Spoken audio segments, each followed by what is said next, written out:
ನಮಸ್ಕಾರ ಸ್ನೇಹಿತರೆ. ಆರ್ಸಿಬಿ ವಿರುದ್ಧ ಮೋಸ ಮಾಡಿ ಪಂದ್ಯ ಗೆದ್ದ ಮುಂಬೈ ಇಂಡಿಯನ್ಸ್ ಅಂಪೈರ್ ಮೇಲೆ ಬಿತ್ತು 7 ಕೋಟಿ ದಂಡ, 2 ವರ್ಷ ನಿಷೇಧ. ಹಾಗಾದ್ರೆ ಸುದ್ದಿಯ ಸಂಪೂರ್ಣ ಮಾಹಿತಿ ಏನು ಎಂಬುದನ್ನ ಇವತ್ತಿನ ಈ ಒಂದು ವಿಡಿಯೋದಲ್ಲಿ ತಿಳಿಸ್ಕೊಡ್ತಾ ಹೋಗ್ತೀನಿ.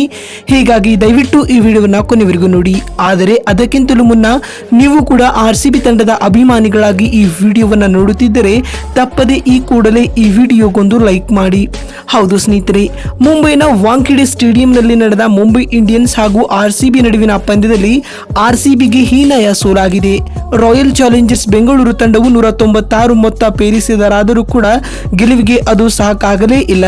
ಈ ಮಧ್ಯೆ ಅಂಪೈರಿಂಗ್ ಬಗ್ಗೆ ಬಹಳಷ್ಟು ಟೀಕೆಗಳು ವ್ಯಕ್ತವಾಗುತ್ತಿವೆ. ನಿತಿನ್ ಮೆನನ್ ರವರು ತೆಗೆದುಕೊಂಡ ಕೆಲವೊಂದಿಷ್ಟು ನಿರ್ಧಾರಗಳು ಪ್ರಶ್ನೆಯನ್ನ ಹುಟ್ಟಿಹಾಕಿವೆ. ಈ ಬಗ್ಗೆ ಸೋಷಿಯಲ್ ಮೀಡಿಯಾದಲ್ಲಿ ಭಾರಿ ಚರ್ಚೆಯೂ ಕೂಡ ನಡೆಯುತ್ತಿದೆ. ಹೌದು, ಟಾಸ್ ಗೆದ್ದ ಮುಂಬೈ ತಂಡವು ಮೊದಲು ಬೌಲಿಂಗ್ ಮಾಡಲು ಆಯ್ದುಕೊಂಡಿತು. ಆರ್ಸಿಬಿ ಉತ್ತಮ ಆರಂಭವನ್ನ ಪಡೆದುಕೊಂಡಿರಲಿಲ್ಲ.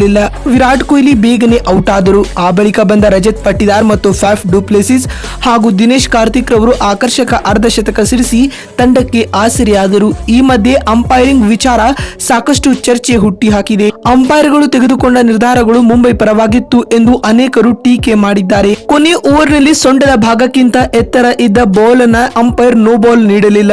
ಇದನ್ನ ನೋಡಿ ವಿರಾಟ್ ಕೊಹ್ಲಿ ಕೂಡ ಸ್ವತಃ ಅಸಮಾಧಾನವನ್ನ ಹೊರಹಾಕಿದರು. ಇನ್ನು ಬೌಂಡರಿ ಹೋಗಿದ್ದನ್ನ ಕೊಡದೆ ಇರುವ ವಿಚಾರವೂ ಕೂಡ ಭಾರಿ ಚರ್ಚೆಯನ್ನ ಹುಟ್ಟಿಹಾಕಿದೆ.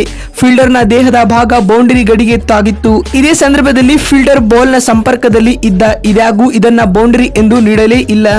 ಇನ್ನು ಲೋಮ್ರರ್ ಅವರು ತಾವು ಫೇಸ್ ಮಾಡಿದ ಮೊದಲ ಬಾಲ್ ನಲ್ಲಿ LBWಗೆ ಬಲಿಯಾದರು. ಈ ಬಾಲ್ ಕೂಡ ಹೊರಗೆ ಹೋಗುತ್ತಾ ಇತ್ತು. ಇದಾಗೂ ಅಂಪೈರ್ ಔಟ್ ನೀಡಿದರು. ನಂತರ ರಿವ್ಯೂ ತೆಗೆದುಕೊಂಡಾಗ ಸ್ಟಂಪ್ಸ್ ಗೆ ಸ್ವಲ್ಪ ತಾಗುತ್ತಿತ್ತು ಎನ್ನುವ ಕಾರಣಕ್ಕಾಗಿ ಅಂಪೈರ್ ಕಾಲ್ ನೀಡಲಾಗಿತ್ತು.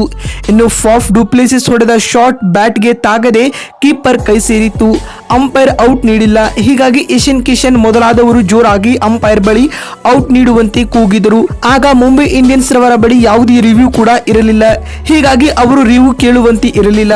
ಆದರೆ ಇದೇ ವೇಳೆ ಸ್ವತಃ ಅಂಪೈರ್ ರವರು ಥರ್ಡ್ ಅಂಪೈರ್ ಅವರಿಗೆ ರಿವ್ಯೂ ಕೇಳಿದರು. ಇದನ್ನ ಕೆಲವರು ಪ್ರಶ್ನೆ ಮಾಡಿದ್ದಾರೆ. ಒಟ್ಟಿನಲ್ಲಿ ಇದೀಗ ಆರ್ಸಿಬಿ ಹಾಗೂ ಎಂಐ ನಡುವಿನ ಪಂದ್ಯದಲ್ಲಿ ಅಂಪೈರ್ಗಳು ಕೆಲವೊಂದಿಷ್ಟು ತಪ್ಪು ಹಾಗೂ ಕೆಲವೊಂದಿಷ್ಟು ಅಸಮಂಜಸ ನಿರ್ಧಾರಗಳನ್ನು ತೆಗೆದುಕೊಂಡಿದ್ದಾರೆ. ಇದರಿಂದಾಗಿ ಅಂಪೈರ್ ವಿರುದ್ಧ ಸೋಷಿಯಲ್ ಮೀಡಿಯಾದಲ್ಲಿ ಭಾರಿ ಟೀಕೆಗಳು ವ್ಯಕ್ತವಾಗುತ್ತಿವೆ. ಇದಲ್ಲದೆ ಅಂಪೈರ್ಗಳ ಮೇಲೆ ಭಾರಿ ಮೊತ್ತದ ದಂಡ ಮತ್ತು ಕೆಲವು ವರ್ಷಗಳ ನಿಷೇಧ ಹೇರಬೇಕು ಎನ್ನುವ ಚರ್ಚೆಯೂ ಕೂಡ ಜೋರಾಗುತ್ತಿದೆ. ಬಂಧುಗಳೇ, ನಿಮಗೇನು ಅನಿಸುತ್ತದೆ? ಆರ್ಸಿಬಿ ಹಾಗೂ ಎಂಐ ನಡುವಿನ ಪಂದ್ಯದಲ್ಲಿ ಅಂಪೈರ್ಗಳು ತಪ್ಪು ನಿರ್ಧಾರಗಳನ್ನು ತೆಗೆದುಕೊಂಡಿದ್ರಾ ಅಥವಾ ಇಲ್ಲವಾ ಎನ್ನುವುದನ್ನು ಕಾಮೆಂಟ್ ಮಾಡುವ ಮೂಲಕ ತಪ್ಪದೆ ತಿಳಿಸಿ. ವಿಡಿಯೋವನ್ನ ಎಲ್ಲಿವರೆಗೂ ನೋಡಿದ್ದಕ್ಕಾಗಿ ಧನ್ಯವಾದಗಳು.